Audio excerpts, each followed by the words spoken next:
এত রৌদ্রে তুই খেতে কি করিস? আর বলিস না, এবার পাট লাগাতে বেশি দেরি হয়ে গিয়েছে, তাই জমি প্রস্তুত করছি। আরে এত রোদে মাঠে কাজ করলে তো অসুস্থ হয়ে পড়বি। গাছের নিচে ছায়াতে বসে একটু বিশ্রাম নিয়ে তারপর আবার কাজটা শুরু কর। ঠিকই বলেছিস, আজকে প্রচণ্ড গরম পড়েছে। দাঁড়া, আমি আসছি।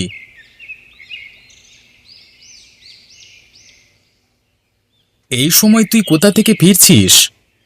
বাজারে একজন কিছু টাকা পেত, সেটাই পরিশোধ করতে গিয়েছিলাম। তা তোর মেয়ে কেমন আছে? ভালো, তবে দুষ্টুমি করে শুধু।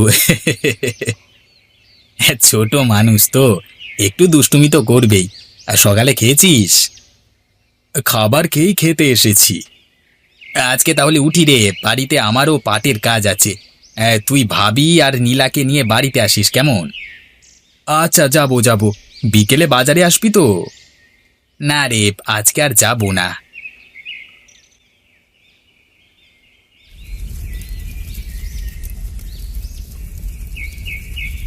গিন্নি, কি রান্না করছো? ভাত আর পটলের তরকারি। এত দেরি হলো যে ফিরতে? ক্ষেত প্রস্তুত করে বীজ রোপণ শেষ করে আসলাম, তাই দেরি হয়ে গেল। তোমার শরীরে তো মাটি লেগে শেষ। পুকুরে গিয়ে গোসল করে আসো, তারপর খাবার খেও। ঠিকই বলেছ, এই মাটি শরীরে খাওয়া ঠিক হবে না। লুঙ্গি গামছা কোথায় রেখেছো? বারান্দায় দড়ির ওপর রাখা আছে। ও আচ্ছা, তা নীলাকে দেখছি না তো।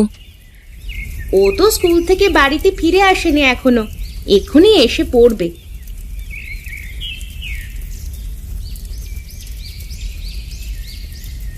কি রে, আজকে এত দেরি হলো যে ফিরতে? আজকে ক্লাস শেষ হতে দেরি হয়ে গিয়েছে মা। ঠিক আছে, তুই ব্যাগ রেখে স্কুলের ড্রেসটা পাল্টে ফেল। বাবা কাজ থেকে বাড়িতে ফিরে আসেনি? আসছে, পুকুরে গোসল করতে গিয়েছে। তুই তাড়াতাড়ি কাপড় পাল্টে ফেল। আচ্ছা মা।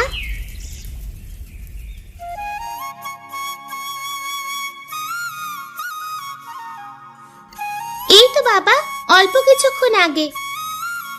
আচ্ছা, এখন আসো, দুজনে একসাথে খাবার খেয়ে নি। গিন্নি, তুমি খাবার বেড়ে দাও।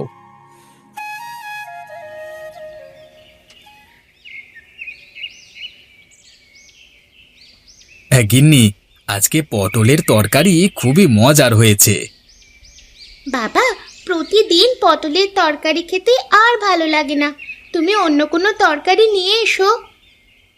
আচ্ছা মা, কালকে বাজার থেকে অন্য কোনো তরকারি নিয়ে আসবো কেমন? আজকে এই তরকারি দিয়ে খেয়ে নাও। গিন্নি, তুমিও খাবার নিয়ে বসে পড়ো। ঘরে তো কোনো চাল তরকারি কিছুই নেই। কি যে রান্না করব আজকে? সকালে রান্নার মতো কিছু নেই ঘরে? না, তুমি বাজারে গিয়ে কিনে নিয়ে এসো। আমার কাছে তো এত টাকাও নেই যে বাজার করব। তোমার কাছে কি টাকা আছে? তুমি এখানে দাঁড়াও, আমি ভিতর থেকে আসছি।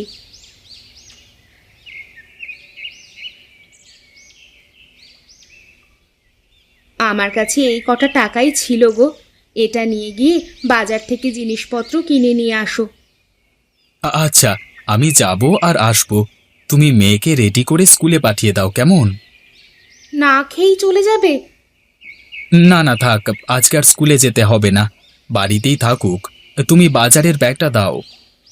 মা নীলা, ঘর থেকে বাজারের ব্যাগটা নিয়ে আসো তো। আসছি।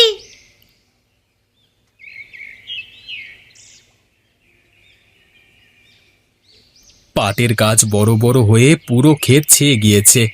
অল্প কিছুদিনের মধ্যেই কাটার উপযোগী হয়ে যাবে।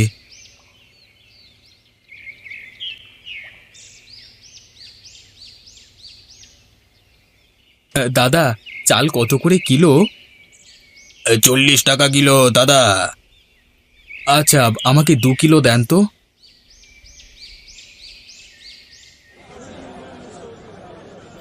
এই লাউ নিয়ে যান, টাটকা টাটকা লাউ, খেতে খুব মজা, নিয়ে যান। লাউ কত করে দাদা? 20 টাকা করে, নিয়ে যান, দেশি লাউ। খেতে ভালো হবে তো? আপনি নির্দ্বিধায় নিয়ে যান। আচ্ছা, আমাকে তবে একটা দিন। এই নিন, বড়টা দিলাম আপনাকে, কেমন? এই নিন আপনার টাকা। এসে গেছো? তা এত দেরি হলো যে? বাজার থেকে আসতে তো সময় লাগে। বাজার এনেছো? হ্যাঁ, তুমি রান্না শুরু করে দাও, অনেক ক্ষুধা পেয়েছে। আচ্ছা। নীলা কোথায় গিয়েছে? তাকে তো দেখছি না। ও তো খেলতে গিয়েছে পাশের বাড়ি। তুমি রান্না শুরু করো, আমি নীলাকে নিয়ে আসছি।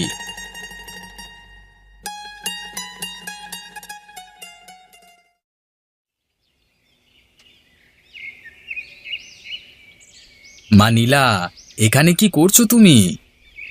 ফুলির সাথে খেলা করছি। ক্ষুধা লাগেনি তোমার?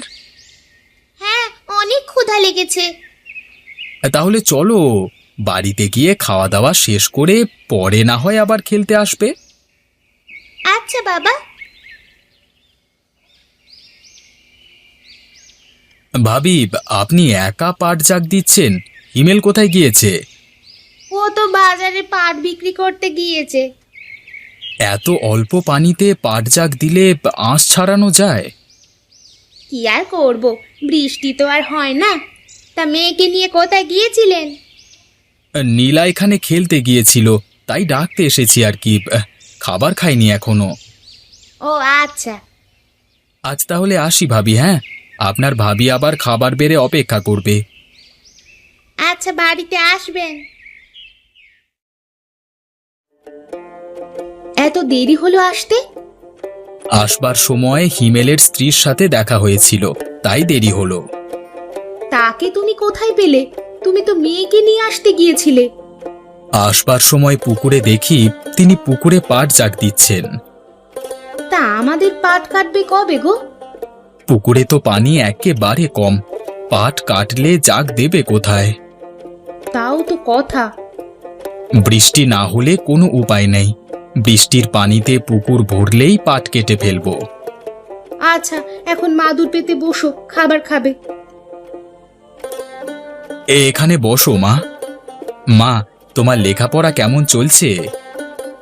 ভালো বাবা, তবে আমার নতুন খাতার প্রয়োজন। আগেরটার পাতা শেষ হয়ে গিয়েছে।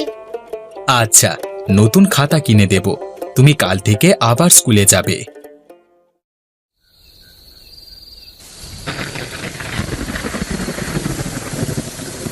যাক, ওপরওয়ালা মনে হয় আমাদের কথা শুনেছে, বৃষ্টি হয়ে খুবই উপকার হলো। মনে হয় না এই বৃষ্টি আজকে আর ভালো হবে। তাহলে কালকেই পাটগুলো কেটে ফেলবো। বাবা, বিছানার ওপর বৃষ্টির পানি পড়ছে। ওগো, তোমাকে কতবার করে বললাম ঘরের চালটা তুমি মেরামত করো, তুমি কোনো কথাই তো শোনো না আমার। এখন টাকা কোথায় পাবো? পাট বিক্রি করি, তারপর চালা ঠিক করব। যেখানে পানি পড়ে সেখানে একটি পাত্র দিয়ে রাখো, আমি পাট কাটবো আর তুমি পাট জাগ দেবে। আচ্ছা। আজকে বৃষ্টি থামবে না, ঘুমিয়ে পড়ো, অনেক রাত হয়ে গিয়েছে। তাই ভালো, সকাল সকাল আবার খেতে যেতে হবে।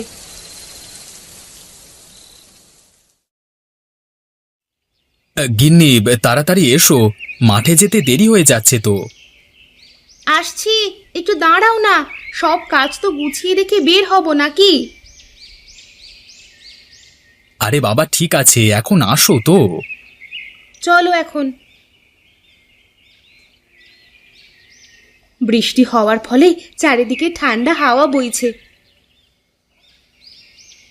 গিন্নি, পাট কাটতে কাটতে তো বিকেল হয়ে গেল। বিকেল হয়ে গেল, তাও তো দেখছি সব পাট কাটা হলো না গো।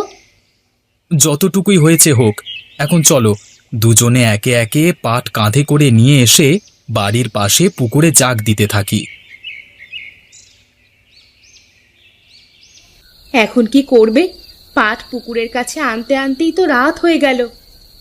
আজ তাহলে বাড়ি চলো, কালকে সকালে আবার দেখা যাবে।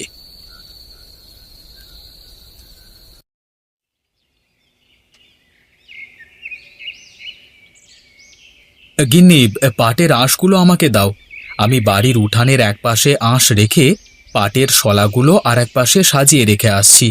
এভাবে দুজন মিলে গুছিয়ে কাজ করলে বিকেলের মধ্যে সবগুলো পাট ধোয়া শেষ হয়ে যাবে। আঁশ ছাড়ানো তো হয়ে গেল, এখন বাজারে নিয়ে গিয়ে বিক্রি করার পালা। কবে নিয়ে যাবে তুমি? এখনো তো ভালো করে শুকায়নি, আজকে সারা দিন শোকাক, তারপর বাজারে নিয়ে যাব। রাতে কি রান্না করব?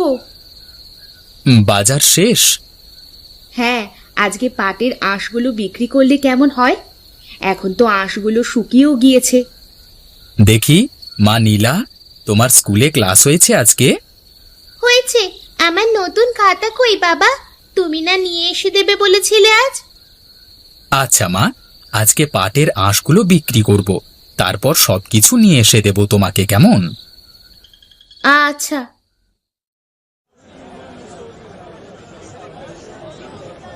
কে সঞ্জয়, তোমার কি খবর?